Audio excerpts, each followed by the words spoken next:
Hello, and welcome to Talk, Therapy, Heal, a dynamic and engaging show that endeavors to shatter the many stigmas surrounding mental health and therapy. Talk, Therapy, Heal is a collective of licensed counselors, therapists, and life coaches, unique in areas of specialization, expertise, and experience. Through the art of curated, genuine, compassionate conversation, we get to the deep things. We are so excited you chose to begin your healing journey with us. Tune in to Talk, Therapy, Heal.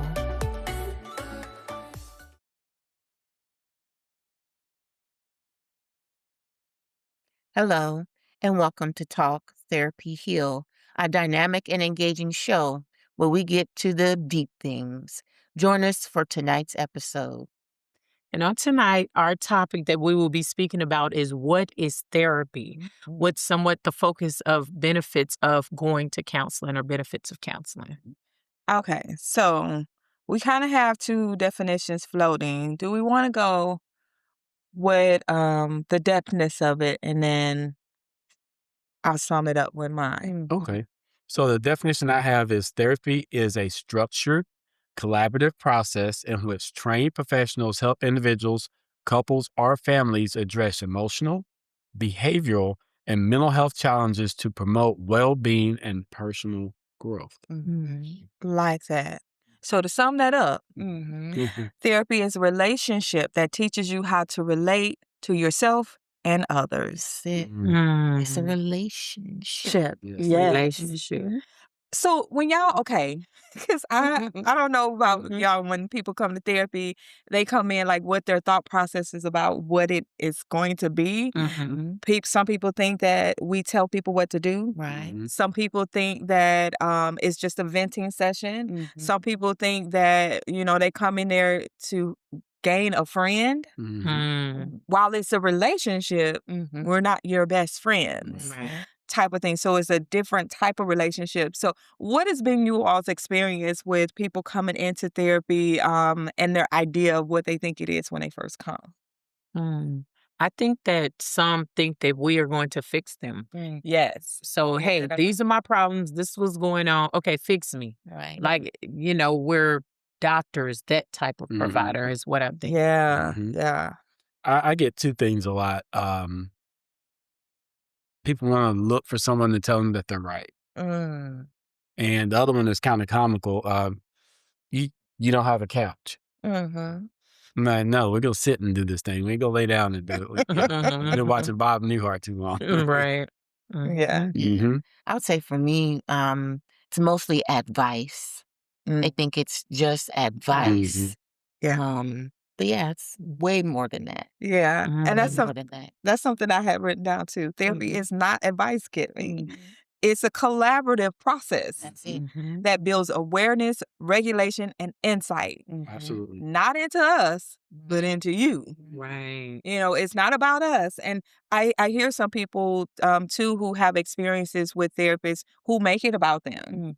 They come to therapy and the process is about the therapist. You telling them all your stuff, like, that ain't what this is for. Now we can self-disclose Right. on some things if it is helpful for you as a client.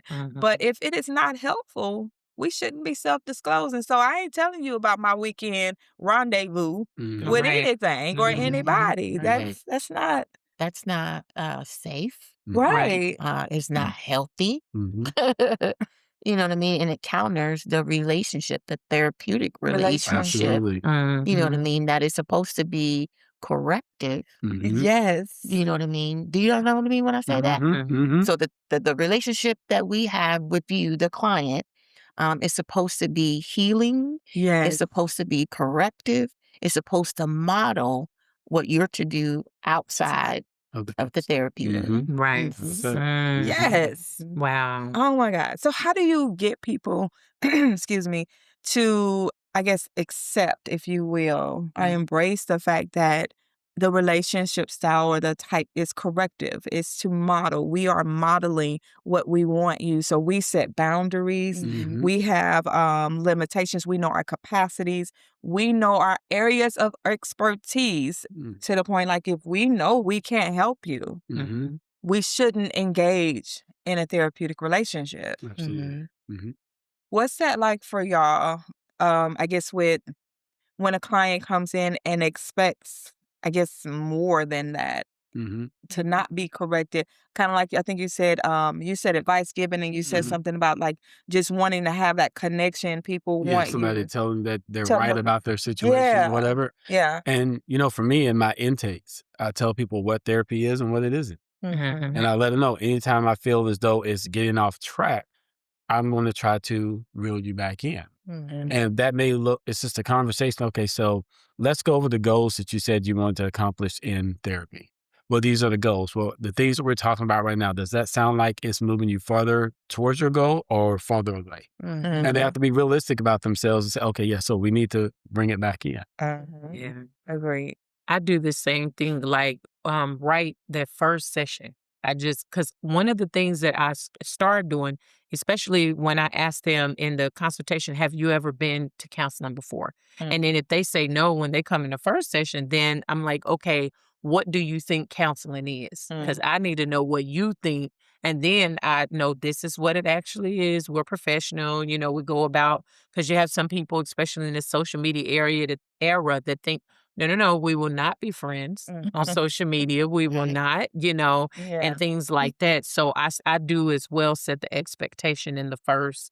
And then even to that, I still ask them what, even if they had counseling before, what counseling is to you and what that means, because I need them to understand I'm not like your last counselor. All counselors are not the same.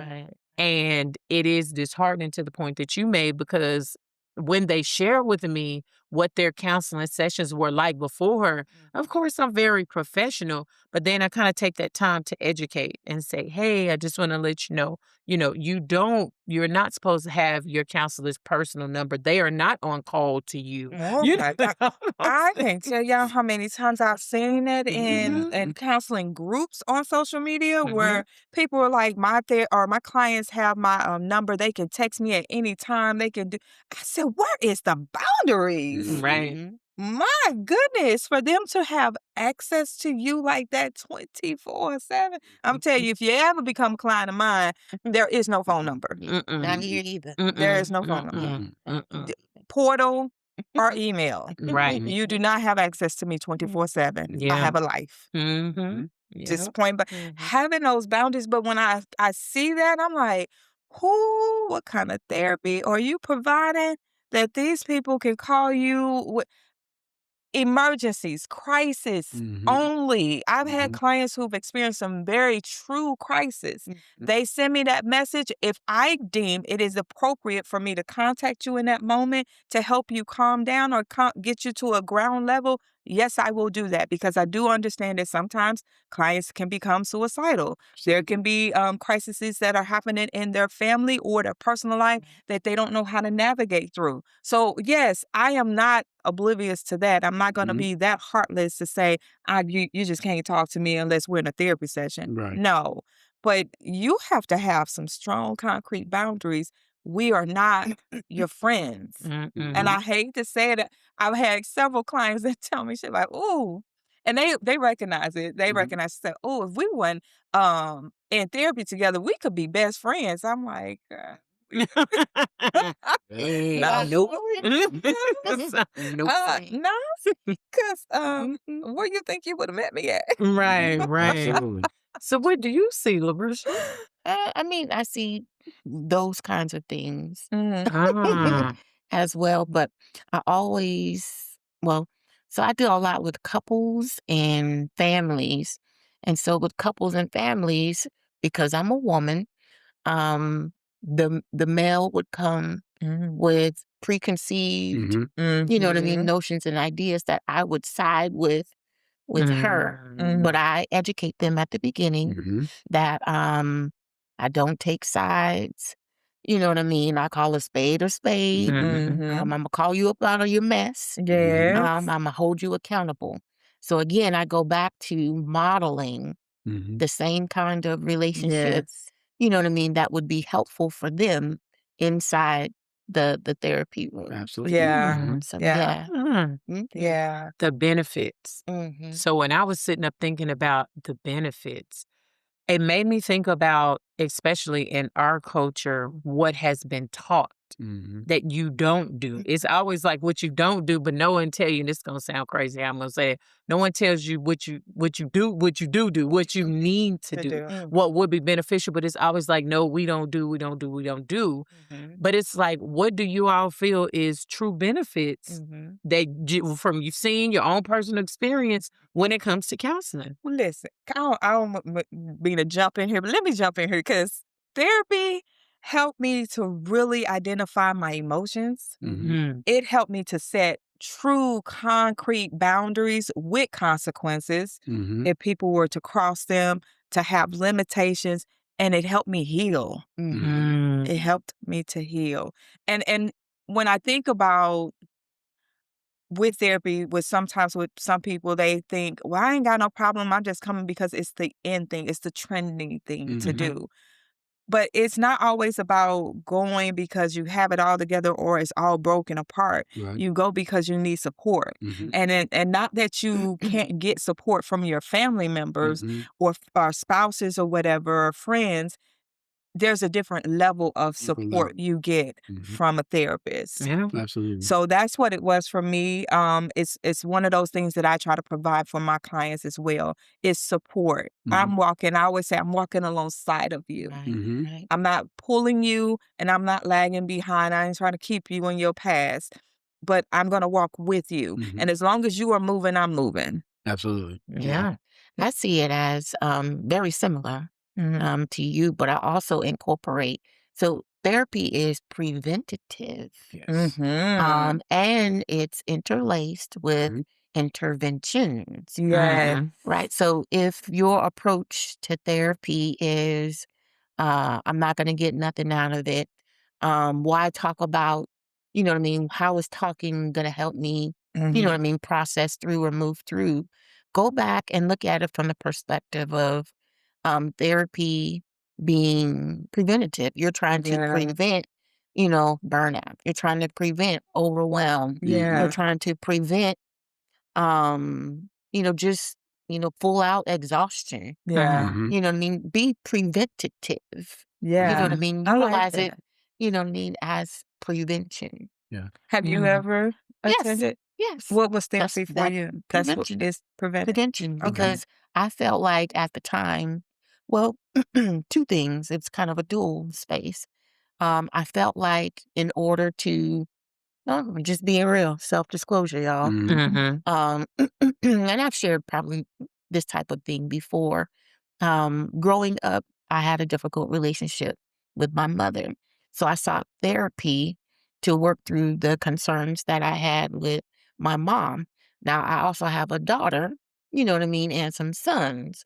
And so to prevent what I went through, I went to therapy to work out those things. So that way, that generational trauma, that generational unproductive or maladaptive behaviors wouldn't translate to my children. Yeah. So prevention. I like that. I love that. Yeah. Prevention. That's a good way to look at it. It really is. What about you, Kenyon? I've been to therapy a lot over the years. One of my main focuses, and I'm just going to be honest, in my first relationship, I was in marriage counseling. And after one session, I said, I'll never go to therapy again. Because the individual looked at me and said, what did you do? Just right off the bat. So that killed it. And later on in life, because of a diagnosis of PTSD, I got back into therapy, and it helped me to address some of the things that really became transparent to me because of the PTSD. Why was I having dreams? Why was I feeling this way? Why was I doing certain things? So it was a healing journey. But at the same time, you're right, it is preventative because I started to see that there are some things that I can unlearn to prevent me from thinking some of the way I was thinking about some of the things I saw and things of that nature. But I also went to kind of work on myself to get a better understanding of things and people around me. And so I definitely believe that therapy is preventative, but I look at it this way as well. I often get a lot of people that come see me and they're looking for validation. And so what I tell them is that I will validate your feelings, but I don't necessarily have to agree or disagree with what it is that you are saying.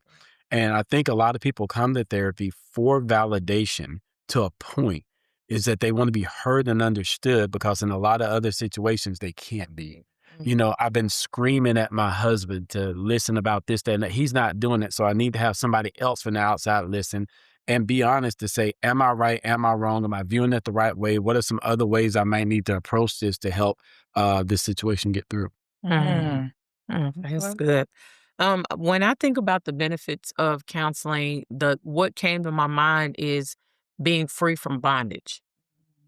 Because a lot of us, depending on our situation and circumstances coming up, we were bound. But because it was our normal. So we didn't think nothing was wrong with it until you kind of grow up and you like, wait a minute, or this isn't working for my children the way that, it was coming up, or I know how I felt. So like for me, and even what I'm seeing a lot in therapy when I work with clients, is a benefit is regaining your voice that you never know you didn't have. Like that is the biggest thing, because I used to be that as well, where the way to express the way that I was feeling was anger. It was yelling. It was cursing. I feel like I got to be big and bad. And that was my go-to, reaction, or even fighting, if we just be honest, because of the environment that I came up in and the things that I saw. But then it was like, wait a minute, this is exhausting. I don't want to be arguing all the time. I know one of the biggest things, in our marriage that was a big thing for me is I didn't want our children to see. You know what I'm saying? I saw Tyson in Holyfield, like for real. So I was like, oh, this how you do it? This how you do it. But then it's like, no, that's not good. Right. And so being free from bondage, whatever your bondage may have been growing up, obtaining a voice, learning how to properly connect my emotions with my feelings, and then how I can express myself now that I have that voice has been a big thing. And then centering, learning how to center, and learning how to create peace in my home instead of hostility. Yeah. So I see so much from an individual, but then also like a marital and a familial, because there's so many benefits. You just have to, I feel, which is what I did, you have to commit to the process. Absolutely. And that's what I'm hearing all of us say, like, you have to choose to want to do the work. And I think a lot of times when people start therapy, they don't think that it's going to be work. They think that it's just going to be a thing. I guess you come in and again, you get advice. Somebody tell you what to do. They give you a solution and bam, it's done. You fixed me. I'm good to go. And I've seen it so many times where people come in and they do some sessions and they think they good. Absolutely. And then they go out, then they coming back. Yeah, then they cancel all the other sessions. And then they coming back. I said, oh, so you weren't fixed after all, huh? Right. It's things like that. We have to, if we're not doing the work, and then we can't do it just one time. Right. Continual process. It's a continual process. One of the things that I always talk about in therapy with clients is that you're going to always forever be evolving, which means, we can see that even now. There's so many changes happening around us daily. Why would you think you could remain the same? Right. You have to continuously do something. You have to be consistent, even with yourselves. I want to ask, though, when we're talking about the benefits of therapy. We're talking about even going to therapy, and what it means and what it can do for people. But what about when you first start, the awkwardness of it, the discomfort, and when people don't feel like this is not working for me, and they feel like yet another thing I failed at. Right. Y'all come across that? Absolutely. I think what people have to understand, number one, we said this is a collaborative relationship. And so let's talk about collaborative first. I can't be the one doing all the talking. I have to let you open up and engage me and give me information that I can gather so I can kind of put together that treatment plan of how we're going to address the concerns that the individual have. And then let's talk about the word relationship. There's two individuals having communication, the back and forth exchange of information. And in that relationship, it takes time to build that. It's not going to happen in one session, and a therapist's biggest job, I believe, is making a safe place for the client so that they feel safe enough to address the situations that they're going through and build that bond so where things naturally come out. And I think for a lot of clients that I know I've seen, it's taken a while. That first session, you get a little bit. And then you start saying, okay, this might be it. But by that 6th or 7th session, you done went deep down the rabbit hole. You said, no, the reason why you're coming in, you're thinking is this, but the connection is really down here because it's deeper rooted than what you think. And I think when you talk about the benefits of counseling, we have to take a look at the fact that one of the true benefits is that we're able to take you to a deeper level than you had been because you may or may not have been hitting things right at the surface of. You pinpoint your issue to be your coworkers at work, but it's really your mother or your father or something that happened from a traumatic event in the past. And when that connection is made, you see the lights come on. And then what it does, it teaches individuals that I can't just look at one thing. I have to look at everything in totality. And then the last thing is the understanding of the self-awareness that it brings. It makes you more aware of not only the individuals that you thought were the problem, but everything that could have been there. It could have been society. It could have been your environment. It could have been one traumatic event that was there. It could have been the fact that as an individual, your way of thinking was corrupted and off. And so therapy just has so many benefits. But what I would say to individuals and definitely our listeners is that if you're thinking about therapy, give it a chance. It seems like you may have tried everything else. You tried the alcohol to see if that would numb it. It only did it for a short period of time. You tried the drugs. You chased women. You did this. All of that.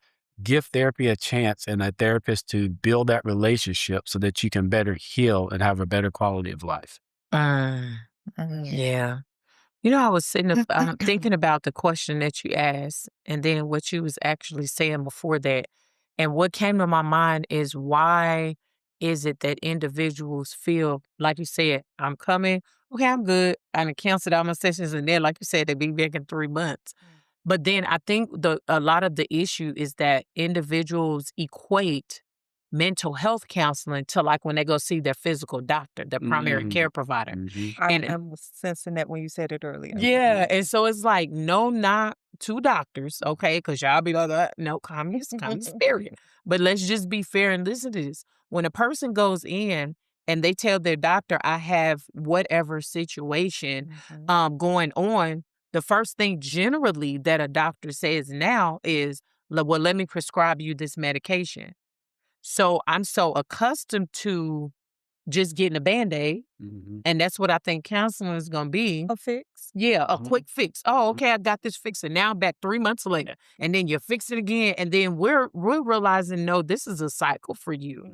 As soon as, so what people I would encourage you to understand is when you come to counseling, 9 times out of 10, depending on your therapist, because our therapists are not the same. They don't specialize the same. So don't view us all the same. But know that many of us will get to the root. We want to get to the root so that way you don't have to be on the same cycle over again. and over again. That's why I say I hear some of the good therapists I hear say, I want you to work me out of a job. Yeah. Work me out of a job. Don't use it as a crutch or something that you keep coming and get quick fixes for. We get to the root so that you can have the tools to be able to say, I can do this on my own for the rest of my life. Not so you can keep coming back, but a lot of people, I think, are afraid to go in the deep. I don't know. They just I think that's it. Yeah. You think so? I guess that they don't trust. You know what I mean? Some don't come to therapy because they don't trust. They think the therapist it's going to do exactly, Yep. you know what I mean, to them what they've experienced, Yes. you know, over time. Yes. You were talking about just the therapeutic relationship. And so building that strong alliance at the very beginning, you know what I mean, is really important. I don't know the statistic, but we learned in school, I don't know if y'all remember, but it said there's a high percentage, probably like 70-80% of the outcome, the successful Yeah, outcome 85%. of treatment is basically built on the therapeutic, you know what I'm saying, relationship. Yeah. And so when a client comes in, we, the therapist, you know what I'm saying, have to be resolved and settled Yes. and at peace Mhm. and healed. Yes. And not saying that you're not going to go through things, because you will. Yes. But the therapist has to be, you know what I'm saying, the very thing that they're Yes. trying to bring. Yes. If not, you know what I'm saying, definitely work to be done. But it's going to show. Yeah. You know what I'm saying? It's going to Absolutely. show and it's going to come out, you know, in the relationship. But I can't remember the question you asked. Oh, Yeah. no. It was No, actually the yeah. question. Is it she- about the Yeah. discomfort, Yeah. meaning failure? Okay. Trust.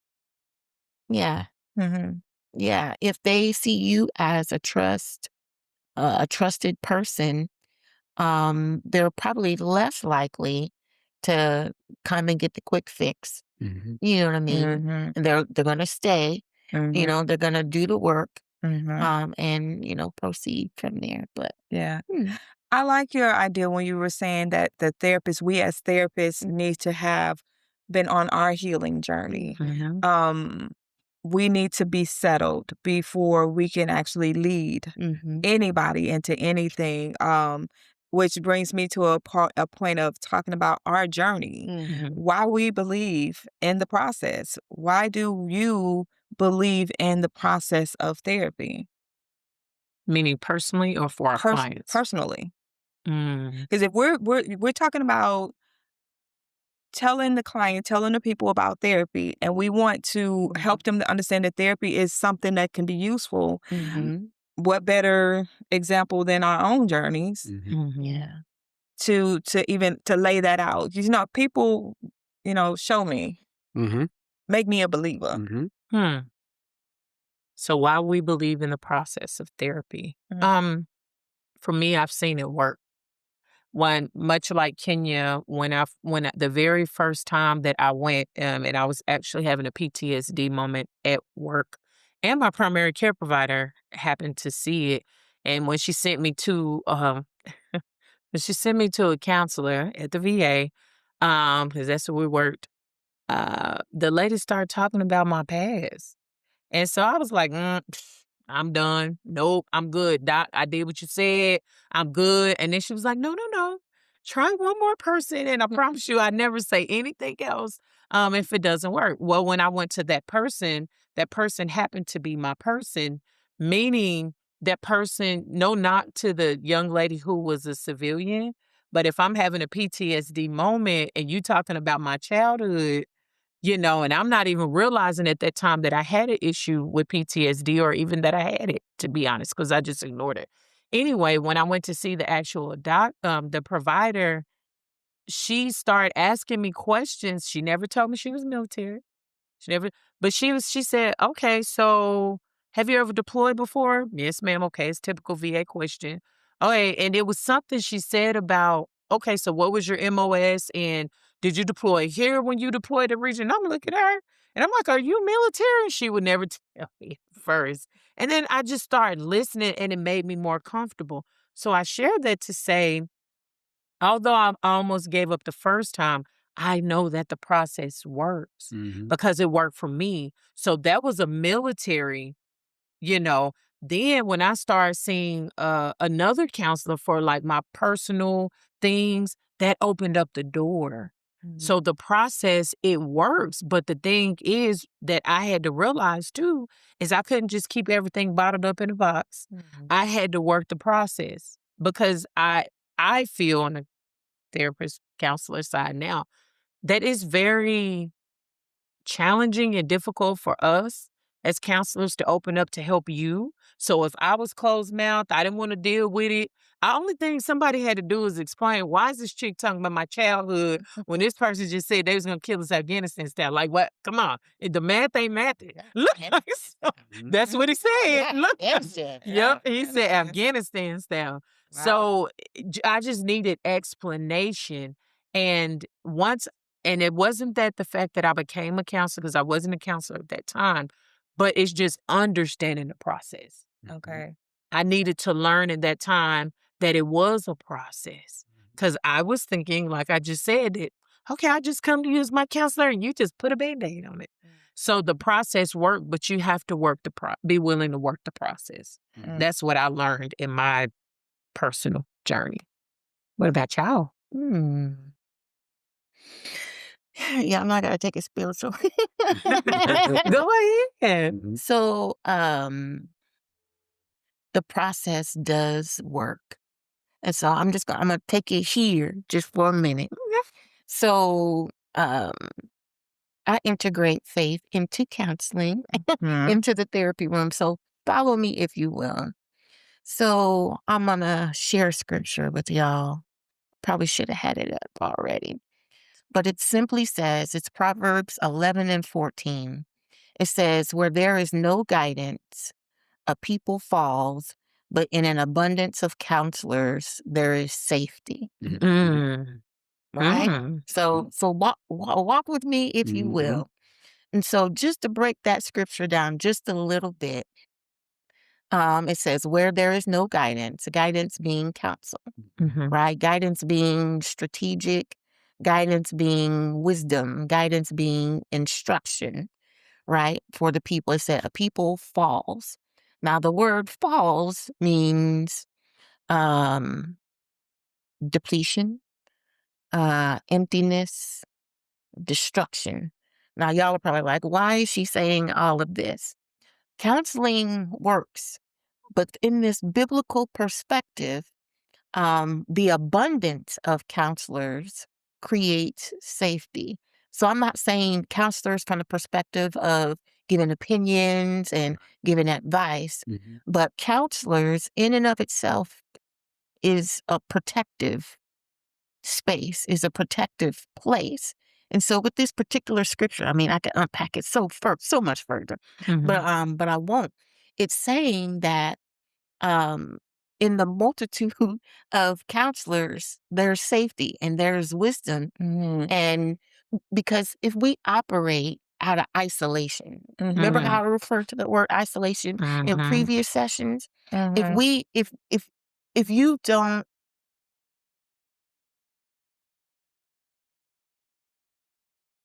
if we continue in isolation, meaning going through our own thoughts, our own way of doing things, our own patterns, spiraling, that's isolation. You're isolating yourself. Growth is limited in isolation. That's Absolutely. Right? Wow. Growth and healing is limited in isolation. But coming to therapy, the benefit is wisdom, instruction, and safety. I see that. The multitude. It's Yes. the multitude of counselors. Not saying you got to talk to every Right. Bob, Joe, Susan May, Shaquita, right? But you're going to find your person, just as Shan says. You're going to find your person. And when you find that person, there is that safety. There is that wisdom. There is that instruction. That's it. Absolutely. Yes. Yeah. Wow. I like that. Yeah. That's really good. Yeah. That is See, really that's the good. word. Al. Yeah. It is. It is. That's the word. It is. Mhm. Wow. I never would have connected it in that sense, especially when we're talking about counselors, Yeah. because of how I think we sometimes will interpret the word to be one thing and box it in and not expand it Yeah. to Like therapists to really. God created us. Yeah. You know what I mean? And he's imparted something into us. Yeah. You know what I'm saying? To give Give to- back. Yeah. You know, and It Yeah, works. Therapy works. it does. It does. Hmm. Oh, what is your Okay. thoughts, Mr. King, about processing therapy? I mean, I definitely can feel Larisha when she talks about it from a spiritual standpoint. When you look at Jesus and the conversations that he had with individuals, he really kind of counseled first before he did anything. If you think about when he had the interaction with the woman that was caught in adultery, That's it. Mm. Or at the well. you know, Yeah. they, Yeah. you know, they call a woman in adultery. They said the law was to stone her, and he's sitting down there writing in the stand. He's getting his thoughts together. You know, he's talking to her, woman, where is your accuser? You know, he's probably thinking all this stuff through. And then he asked her a question to wait for a response. And from that, he gave her something that freed her. And really, that's what's happening when That's it. you're going into counseling. We're doing that same interaction to hopefully come to a therapeutic relationship with some outcomes that is going to free you from the things that, as Shan said, has you bound. Now, for me, I know that therapy works because I wrote these words down. You go into therapy and you are able, hopefully, to get another perspective. Not saying that you're right or wrong, but you can see that maybe somebody else looks at it different the way that you see things. Yeah. The other thing is that you get some individuality that comes out of it, more self-awareness, but then you also find out how that individuality relates to the collectivism of the other individuals that you're around, whether it's a family system, a work system, whatever the case may be. You said this a minute ago, connection. Therapy works so well because you may have to be connected with other resources in order to help you achieve your goals that you're trying to get to. So many times individuals come to therapy and they say, I tried, and you keep saying it's I, but sometimes it has to be we working together to help you overcome the challenges that you're having. In therapy, therapists bring you information. They may have to do some research. They may have to give you statistical data so that you can better inform yourself and become more knowledgeable of what it is that you're going through. And it may tell you you're not the only one. Well, I'm crazy because I feel, no, there's a whole bunch of other people that's going through the same thing. And you're not, you're not crazy. You're having challenges that is interrupting your cycle of life, so to speak. And then when you talk about results, so many people go from pass or fail, success, unsuccessful, instead of saying you're hitting benchmarks. It's stepping you towards your goals. Because if everybody came into office and we can like, bam, you're healed, it would be easy to do. Right. But that's why we call it work. Yeah. And then the last thing I go through, and I know that therapy works, and this is going to be a little trip back down memory lane for some of us around the table. Lord, where You we know, tripping? we in college. And we're learning all the theoretical orientations. We're learning how to run groups. We're learning how to use the DSM. All this stuff culminates when you go to internship. Yeah. And our professor said this. One was, in therapy, you don't get what you want, you get what you need as a therapist. And then the other thing that they said is that before you start fixing everybody else, you got to fix yourself. And it's going to come out in this internship. Right. And they put us through face-to-face counseling with each other as students. Different theoretical orientations we tried, different processes that we tried. And Larisha, I'm going to ask you about this. And do you remember the death experience in college? Where they walk you through dying to get you to realize what you were missing living. And when I saw that first, I'm like, Because it was just crying. Dr. Leonard did it. yes, absolutely, yes. Yep. We was all in there Shout out crying. Dr. Leonard. Right. And I say them, and I bring it up to say it like this. I know it works because it was modeled for us. It was shown through us. We were put through it to say, this is what you're going to be walking people through. If you don't understand this, you won't be able to understand them. So to go through that process from a practice standpoint or a practicum standpoint and realize that it can have an effect on you, you know it's going to have an effect on the individuals that you're working with. Exactly. So what about you now for your own question? Okay, let me process this. Like, boy. I mean, just thinking about Everything that you all have said, I believe in the process myself because yes, it truly, truly works. One of the things that and you kind of alluded to this when you first started, you were first told to go, that you should try it. And that first session, you're like, absolutely not. No, we ain't going there. So you pull back from it, which I think has been a lot of people's experiences. But one session doesn't define the process. Yes. And that's why when I thought about even me, I was like, okay, Nikki, you are, especially after the fact, because when I started going to therapy, we had to do therapy when I was in my program as well. We had to have some one-on-one type of things. Did I truly take it to heart during that time? No, I did not. I feel like I didn't take it to heart until after the fact, when I first had my break. And when I had my break, I went in, and being a therapist, we know all the tricks and tools, right? We teach them, or so we think. We know all of the things. But when you are in a place where you don't have anything else, you at your wits end, the bottom, you like, just give me something. I remember going in, and I went to my first therapist was at the VA. I went in and I told her, I said, listen, I just want to be upfront and honest with you, not to intimidate you at any type of way, but I'm a therapist. So I know all the tricks and tools. I need you to give me something I've never heard before. Give me something I've never thought about, or even present it to me in a way I've never thought it could be presented. And I'm grateful that she had the capacity to do that. Because had she not, I probably would have been one and done. But then I also, when she started talking, I'm sitting there because I feel like my soul was needing something. My soul needed something, and I didn't know how to feed it. And being a Christian, I love God.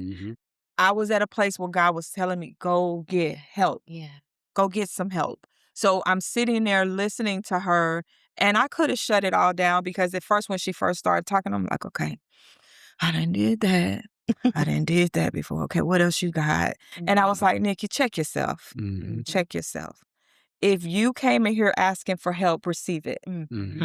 So I had to open myself up to receive it. And when I did, she offered me something that I hadn't thought about. I'd heard about it, but never really put it into practice. That's when I was first introduced to acceptance and commitment therapy. And I was like, thank you. So every time I went back, I was able to get better. Right. And I saw myself getting better. Because when I first went, I thought they was going to have to check me in. That's just how far gone I was. So I know therapy works because it worked on me. It truly worked on me. And you said earlier, alluded to earlier, with people having different specialties. We are not all specialized in the same areas. There are people who know how to deal with things totally different than what others do. And during my time, or my first time going to see her, is when I truly knew that I had PTSD. Yeah. Had never even thought about it. Had never even crossed my mind because I was trying to be, that perfect person. Right. Perfect in everything, in all things. But yeah, I know it works because it worked on me. Right. You said something that I think happens to a lot of people, and it's not just counselors going to see another counselor. Some people have been to therapy for a long period of time. Some may have been for a short period of time, and they're looking for something different sometimes. And sometimes it could be that one word that changes them to say, I'm going to stay in this to the end. And I had one of those aha moments like that because I had a individual that came in. They were going through some grief. And they was like, look, everybody's telling me to hurry up and get over it. Why aren't you over it now? This happened so long ago. You should be past that by now. And then I just said, stop for a minute. And I said, I understand where you're at. I says, but when it comes to grief, there is no time limit. That changed everything. Nobody was giving them the time to truly sit in what they were going through, to truly hear them. Everybody wanted this person to move on because they had moved on. And the truth about therapy is that you can't move from block A to block Z unless you go through certain steps to go through acceptance, to realize that one or two, you may be wrong, or realize that you've got an issue that you have been trying to cover up, and it needs to be uncovered in order to be able to deal with it. Yeah.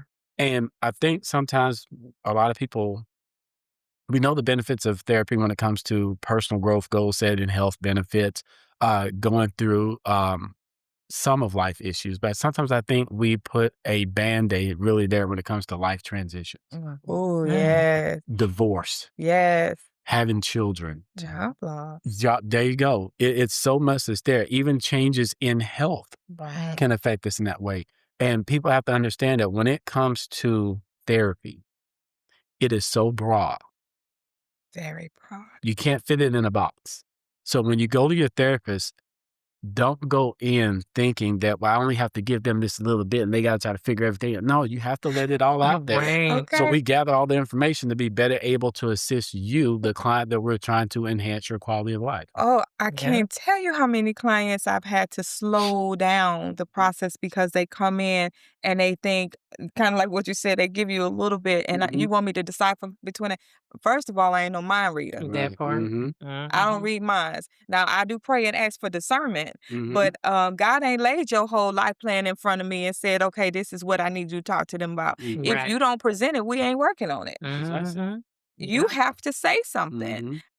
You can't say words and skate around something and expect for me to decipher that. That's not what my job is. I call that out. Oh, and I have. I say it. I say, hey, I said, I'm trying to understand you. You know what I mean? And where you are. I said, but I'm not sure you're giving me, the full, the full experience. And then they're like, okay. All right. Like, okay, Larisha, all right. Right. Yeah. So, You have some clients who are yeah, like because that. they probably would feel like they would be judged. Yes. You know what I'm saying? I feel like they put us to test too. Yeah. Can you handle it? Oh, yeah. But think about it. Don't we do that too? Yeah. We do that in our own relationships. Yeah. It's like, can you handle this? Let me give you a little bit and see how well you handle that. If you handle that well, then maybe I can give you a little bit more. It's like, okay, do you want me to help you or not? Because I feel like we're paying tug Tug of war war. right Yeah, now. and yeah. Oh, no, go ahead. No.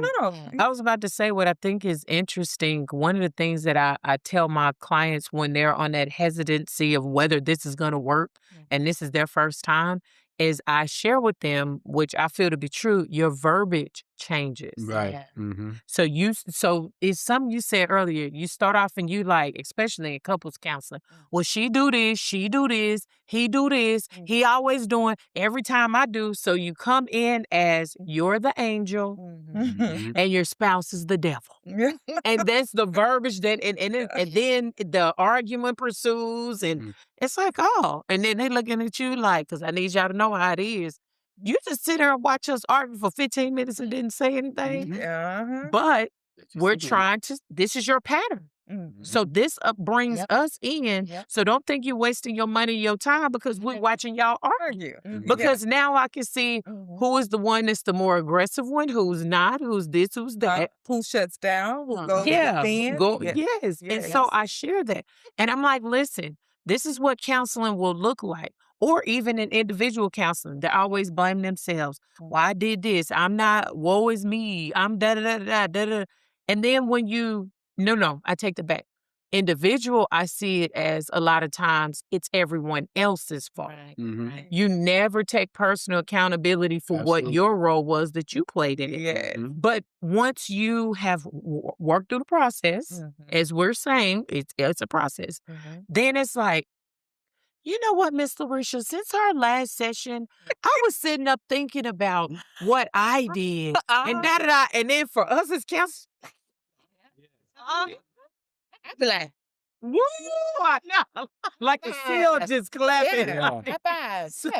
Or in counseling, what it looks like is, you know what, honey? Yeah, when you asked me that last week, I really wasn't paying attention to you. And what I realized, Mr. King, since, marriage, so I ain't leaving you out, but what I realized, Mr. King, is my wife is such an awesome person and I've been taking her for granted. And you're like, say what? Keep talking. Because we can see the transition. You speak different. So that's why I've always said in various forms, you can tell a vast difference I feel this Shan speaking between individuals who are healed and who are not healed Yes. by the way they speak, by the way they act. Yeah. And if you're good. faking it, you It's can gonna only come fake out. it for so long. It's gonna come out. coming out. The true you is coming. It's coming So you out. can tell the difference between the healed and unhealed by just that. Yes. And I think a lot of people fail to see that. And I know I had a person that asked me that one time, said, well, how can you tell me I'm not really healed? I said, because you're still bleeding. You keep talking about the same thing over and over. It's the same thing all the time. So there's a reason why. So let's address that. That's good. Now, this is one that got me one time. Sometimes you're letting them sit in it, but they still have to feel it. And a change may occur when that feeling is there. So I had an individual at one point that was talking to me about something they were going through. And I said, okay, got it. Why do you think you're going through that? I'm running through all this stuff right here. And she said, and I've tried it. And okay, got it. Let me ask you a question. Do you have any medical conditions that prevents you from picking up something heavy and holding it for a while? No. So I had this little thing on my desk. I said, well, pick that up, put it in your right hand and just hold it out. And she held it. I said, well, keep talking to me about what's going on. I'm taking a few notes. And she's like, this is really getting tired of me sitting here holding on to this. When can I put it down? I said, whenever you decide to. Dang. I'm gonna smack you again. and they put it down. And they're like, you did that on purpose. I said, no. What I had to do is bring it to a point where it was relatable to you so that you can understand this thing that you're holding on to you is doing more damage than it is good. Yeah. But she had to feel She had to feel it. Feel it. So I love that. what a lot of individuals don't understand about therapy is that you want the counselor to feel you, but you're not really feeling what you are going through. And so when you have to put it back on them, now they see it, they feel it, and now they realize change has to occur. Yes. And sometimes that change is the fact that you recognize that there's an issue and you have to move forward towards that healing process. I love that. I love the fact that you used an object. Oh my God, I'm gonna have to steal that one. But I actually, the way that I do that with clients is from the emotional standpoint of it all. Right. Because I can see when a client is trying to quickly move through something and they'll hurry up and gather themselves and get themselves together. And I'm like, nope, stop. Yep, stay right there. Stay right there. And then they feel it and you could just see it. You can see it all in just the heaviness of it all. And I say absolutely nothing. And we're quiet. You're sitting in it. Saying, Oh every my now God. and then I say, what was that? There you go. Yes. I What was said, that about? what was that? And they're like, what you mean? What was that? Let's Tell back me it that up up. just, Yes. just a little bit. Tell me what that was about Yeah. for you. What did you feel it at? What did it feel like? And then they have to really sit in it and express it and explain it to the point where you can't run from it. Because I ain't going to let you run. You have to sit in it. That is such a turning point. And then it's just kind of like what you said, even with the person holding the thing, they say, how long do I have to hold on to this? How long do I have to sit in feeling like this? Until you say you're done. Yeah. Right. Until you say you're done. So it gives them more power to feel like they have more control than what they think. Yes. And for me, it's like when counseling, another thing that it does for you, it helps you develop coping strategies. Because some of the reasons why people come to counseling, the issues around you aren't going away. You have to learn how to cope and deal with some That things. is true. And like personal, for me, I drove a fuel truck when I was in the military. So being in war zones, that was one of the things that they wanted. Either they wanted to get the fuel, or they wanted to blow it up so somebody, the enemy, us, couldn't have it. And so I remember driving one day on I-35, and I saw something out the corner of my eyes. And what we did at that time in Iraq is you would keep your eye on that because you didn't know if it was an IED or what. And I was just like, and I'm driving. And Sharon's like, baby, do you see it? Yeah, I see that truck. And the kid's like, mommy, he's driving. He ain't looking. I'm just making sure everything's all right. Now, I still have some good peripherals, but I had to realize that I'm putting my family in danger because I'm still acting like I'm in Iraq. And my therapist did something to me. She was sitting there looking at me like, oh, wow. She validated me. I can understand that. That had to be a crazy experience for you to be on the road every day, having to look at every object that's on the road. And she says, but let me ask you a question. I said, what's that? She said, where are you at now? I said, huh? She said, are you in all right? Bam, mind blown. She said, if you're not there anymore, why should you continue? And I was like, what? I mean, and it's not done to embarrass you. It's done so that you see it from a different perspective and realize that maybe I am in a place of safety. Yeah. Maybe I can start letting some of that stuff go. And you all have to understand, when we see that a person has it, they've gotten it, man, it does so much for us. And it's not saying, Pat, you did a great job. It's no, we've helped you see something and you were able to accomplish that. The credit never comes to us. When you're truly doing the work, the reward is definitely there for you. Absolutely. And I remind clients that all the time. They be like, it wouldn't have happened without you, Miss Nick. I said, no, it wouldn't have happened if you wouldn't have did it. You did it. I had nothing to do with that, because you could have chose to go home and do absolutely nothing after each and every session we had, but you did the work. I love when I'm able to point out to clients from where they started to where they are now and see that transformation that has taken place, and then they just have to sit in and be like, wow. Especially when you're using those scaling questions. Yes. And to know that even in therapy, they can come up with ideas on their own. Our job is to challenge you. If you say you can't do it, we're going to show you that you can. So you came in this morning and we were working through some of your situations. And when you came in on a scale of 1 to 10, 1 being the least and 10 being the best, how'd you feel? Well, I was probably at a 2. Well, where are you at now? Oh, I'm at a 5. What is it going to take me to get to the 6? And just sit there and they're like, well, maybe I could do this. Well, let's try that. Right. And constantly checking in with that individual. This is I want to say it like this. Shan was talking about a doctor before, and everything that a doctor has to go through in order to help a patient heal. You know, a therapist, I say it like this, it's like, we're doctors as well. We're mental. It's the same thing. We have to take so much and run through different things. What is the time, the duration, intensity? We're putting all of that stuff together to say, okay, is it this? Is it that? We're studying long after people are gone. Long after. So if you think you're putting in some work, we're putting in that work right there with you. Henceforth, what Larisha said, 85% of the success of counseling is the relationship. The other 15% is everything else that we do. So if we can develop that relationship where you trust me, I can be truthful with you, we're off and running. Right. We're halfway there. Yeah. Wow. This has really, really, really been good, y'all. Oh my God. I mean, just to think about what therapy is, what it can be, and what it has been for us, this has been eye-opening. Some of the things y'all have said has helped me. And we always say we're processing at the table. This is in real time, y'all. Yes, we are. We're bringing it to the table because it's so true. I know. Hashtag bring it to the table. Yes. So I want to ask if there is one last thing that you all could say about therapy, that would help the people, and its benefits, like whatever it is that you feel like will be helpful for the people. What would you say? I'm just going to go out there and drop a bomb for some people. For me, the benefits of therapy is reducing the stigma associated with behavioral health. There's such a stigma out there that says that there's nothing you can do for me, or that's only for crazy people, this, that, and other. Or if I go get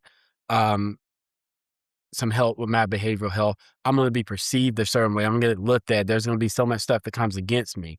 When you're working in that and you see that therapy helped you, you just reduce that stigma, because somebody else out there is thinking the exact same thing that you were thinking. And they may say, oh, that person went to get help. I can do the same thing.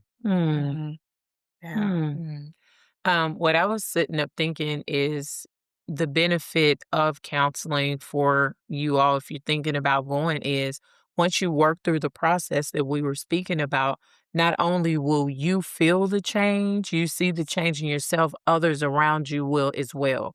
So as one of the tools that we tend to share is boundary setting, if that's definitely what you need, then you're able to protect yourself, verbalize using that voice that you've established, and it can definitely change the dynamic of those around you. Either they'll realize that they can't use you or, accept the new person that you are, and that's okay. Or they'll want to change as well. Mm-hmm.